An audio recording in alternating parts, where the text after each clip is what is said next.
Assalamualaikum warahmatullahi wabarakatuh. Alhamdulillahi rabbil alamin. Wassalatu wassalamu ala rasulil karim habibina wa safiina sayyidina Muhammadin wa ala alihi wa ashabihi wa man tabi'ahum bi ihsanin ila yaumiddin, amma ba'd. Faqad qala Allah ta'ala fil Qur'anil Karim, a'udzu billahi minasyaitonir rajim, bismillahirrahmanirrahim. Inna a'tainakal kautsar fasalli lirabbika wanhar inna syani'aka huwal abtar. Shadaqallahul azim wa nahnu ala dzalika minasyahidin wasyakirin walhamdulillahi rabbil alamin. Alhamdulillah, berkat taufik serta hidayah Allah Subhanahu wa taala, barusan kita bisa melaksanakan salat zuhur secara berjamaah. Semoga salat asar, maghrib, isya, subuh pun berjamaah, insya Allah. Salam serta salam kita sanjungkan pada baginda Rasul Muhammadin, juga kepada para kerabatnya, para sahabatnya, para tabi'in-tabi'innya, para pewarisnya, para alim ulamanya, wabil khusus kita umatnya. Hadirin hadirat bukan Allah Subhanahu wa ta'ala, terasa kita sudah masuk hari yang ke berapa? Kedua. Rabu, Kamis, Jumat dan seterusnya, insyaallah Idul Adha. Kalau tidak salah jatuh pada hari Jumat, kalau tidak salah, wallahu a'lam bishawab.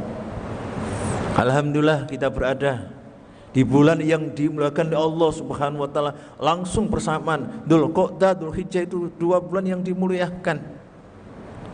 Tentu ada sejarahnya. Hadirin hadirat makan Allah Subhanahu wa taala, oleh karena itu mungkin sekarang apa yang harus kita lakukan? Mungkin sudah ada yang mulai puasa. Mulai tanggal 1, 2, 3, 4, 5, 6, 7, 8, 9 hari. Puasa apa? Puasa sunnah. Itu yang 9 hari, Masya Allah. Itu rezeki ya, minallah.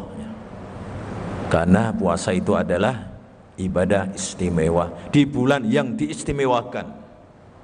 Hadirin Allah Subhanahu wa taala. Kalau enggak, bagaimana kalau saya puasa 2 aja, tarwiyah sama Arafah, berarti tanggal 8 dan 9. Monggo, silakan. Kalau enggak, 1 aja saya Arafah, boleh, silakan. Bagaimana kalau saya 5 hari? Yang puasa Ayyamul Bid biasanya tanggal 13, 14, 15, ya, di pertengahan. Nah, di bulan Dzulhijjah ini termasuk larangan. 11, 12, 13 kena ya. Kena larangan ayyamut tasrik. Hadirin bukan Allah Subhanahu wa taala, yang terang. Berarti masih sisa 2 barangkali ya. Yang berapa itu? Ya, 11, 12, 13 kena 1 13-nya ya. Terus 14, 15. Tapi ada pendapat lain juga. Ayyamut tasrik itu ada yang jumhur ulama memang 11, dihitung 10, 11, 12, 13, 11, 12, 13, 3. Ya, hadirin bukan Allah Subhanahu wa taala, ada itu jumhur ya. Tapi ada pendapat lain masih langsung 11, 12, 13, 14, 15. Ada yang mengatakan masih termasuk. Itu pendapat yang sebagian ya, tapi yang jumhur mengatakan ayyamun nahr, sembelian tanggal 10 ya. Terus 11, 12, 13 ayyamut tasrik, terlarang puasanya. Bapak-bapak, ibu-ibu yang bukan Allah Subhanahu wa taala, apa yang kita lakukan? Ya. Amal ibadah di bulan Dzulhijjah, apapun namanya ibadahnya, itu punya nilai ibadah lebih. Lain dengan bulan-bulan yang lain, hari-hari yang lain. Karena Dzulhijjah termasuk bulan yang istimewa. Saudaraku yang bukan Allah Subhanahu, mari kita fasbir khairat. Apa yang kita istiqomah dengan puasa, gimana Senin Kemisnya? Teruskan. Yang 3 hari sepanjang tidak kena hari yang terlarang. Bapak-bapak Allah Subhanahu, yang baca Quran silahkan, yang suka dengan sholawat silahkan, yang suka dengan bersedekah silahkan. Ini bulan mulia, hadirin irhamkan Allah Subhanahu wa ta'ala. Yang suka dengan asmaul husnanya silahkan. Bapak-bapak Allah Subhanahu wa ta'ala. Nah, hadirin Allah Subhanahu wa ta'ala, kita bicara tentang korban. Saudaraku yang Allah, yang pertama, niatkan tahun ini, bulan ini berkorban. Niat dulu. Jangan belum apa-apa, waduh nih Covid-19. Hadirin bukan Allah yang punya kemampuan. Hadirin, hukum korban ada dua pendapat saudaraku. Jumhur ulama sangat-sangat dianjurkan. Sangat. Jumhur ulama, kalau saya bilang jumhur berarti kebanyakan ulama. Hadirin, hukumnya bagi yang mampu. Kalau wajib, yang tidak melakukan berkorban dosa, dan tidak termasuk orang yang bersyukur. Niatkan walaupun Covid-19. Saudaraku yang bukan Allah Subhanahu wa ta'ala. Bapak-bapak yang Allah Subhanahu, lagi-lagi nanti Allah yang mutlak, yang berkehendak Allah, yang berkuasa Allah. Manusia tinggal berlindung dan memohon kepada Allah Subhanahu wa ta'ala. La haula wala quwwata illa billah. Kita tidak bisa melakukan suatu ibadah atau amal soleh tanpa pertolongan Allah Subhanahu wa ta'ala. Kita ambil yang jumhur ulama sangat dianjurkan. Sunnah hukumnya terbagi, ada sunnah ain, ada sunnah kifayah. Saudaraku yang bukan Allah Subhanahu wa ta'ala, apa itu sunnah ain? Umpama dalam satu rumah tangga itu ada 7 orang.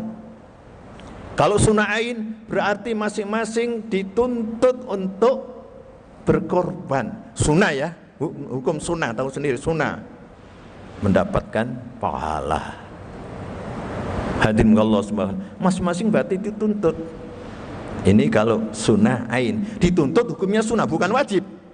7 orang di rumah umpama, hadirin Allah, berarti masing-masing korban masing-masing kambing satu. Itu kalau sunnah ain.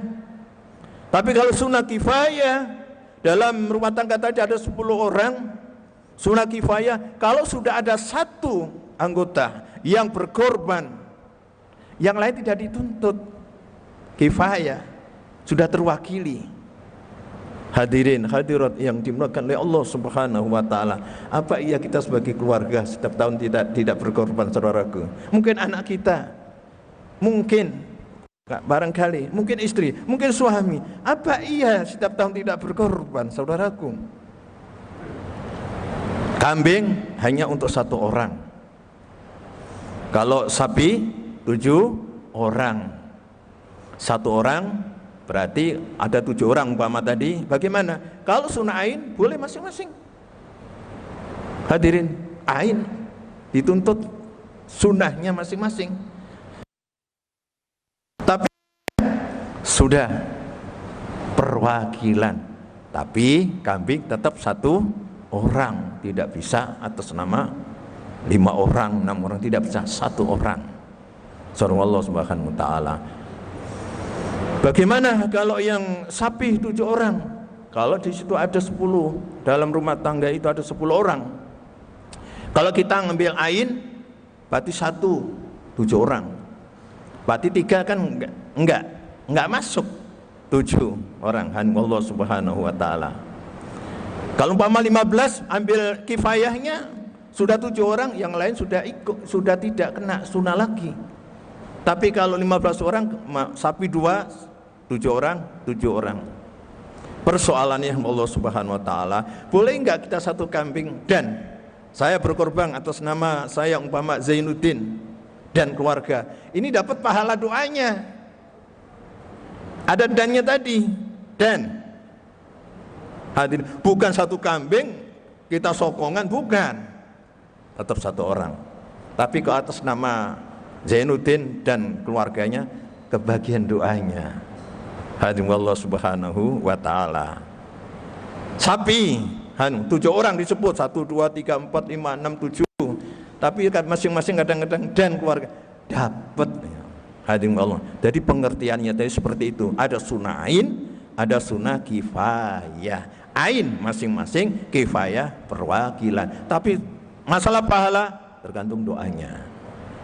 Bapak-bapak, ibu Allah Subhanahu wa taala, ini masalah hukum korban. Oleh karena itu sekali lagi, sungguh beruntung setiap tahun keluarga tersebut berkorban, baik itu kambing ataupun sapi, menunjukkan betapa rahmat kasih Allah kepadanya, sehingga akan bertambah dan bertambah. Itu yang namanya keberkahan hidup. Surah semua, inna atainakal kausar, sungguh kami telah berikan kepada engkau Muhammad. Ini kan khitabnya Nabi Muhammad. Nah sekarang kita sebagai umatnya, berapa banyak diberikan. Kalau Nabi sebagai kenabian, sebagai Rasul, punya mujizat dan lain sebagainya. Kita harta dari mana? Jabatan dari mana? Kedudukan dari mana? Pekerjaan dari mana? Dari Allah Subhanahu wa taala. Mari kita fastabiqul khairat. Jelas kok, yang bersyukur akan ditambah. La in syakartum la azidannakum wa la in kafartum inna adzab lasyadid. Meskipun Covid-19, tapi tetap protokol kesehatan tetap kita hadirinkan Allah Subhanahu wa taala. Maka sekali lagi kami mengajak, yuk kita berkorban untuk mendapatkan kasih rahmat. Dan jangan lupa, siapa yang berkorban itu washolli rabbika wanhar, salatnya karena Allah, korbannya juga karena Allah. Ayat berikutnya, inna syani'aka wal abtar. Orang yang benci kepada Rasulullah, orang yang benci kepada agama yang dibawa baginda Rasulullah, kan Allah akan putus kebaikannya. Kalau kita ingin baik keluarga kita, yuk kita berkorban. Terus itu mengalir. Bapak-bapak Allah Subhanahu wa taala. Dan atas nama keluarga boleh enggak kita umpama atas nama, ada yang membolehkan. Kalau ulama berbeda pendapat, ada yang tidak, ada yang boleh, dua-duanya jalan. Tidak usah dibenturkan, karena itu adalah ulama punya ijtihad. Hadirin, kita tidak berhak menyalahkan satu, menyalahkan dua, tidak saudaraku. Makanya kalau sudah ada ulama yang satu bilang A, yang satu lebih kok berbeda pendapat. Kalau memang itu berbeda pendapat, lain kalau sudah sepakat. Hadirin Allah semua, barangkali itu yang ingin sampaikan. Mari kita di bulan kita tingkatkan iman takwa kita kepada Allah. Semua peribadahan kita tidak lain satu, peningkatan takwa. Dan pada akhirnya hadirin Allah Subhanahu wa taala, mohonlah kepada Allah, mudah-mudahan Allah Subhanahu wa taala berikan kekuatan kepada kita setiap tahun bisa berkorban. Amin ya rabbal alamin. Assalamualaikum warahmatullahi wabarakatuh.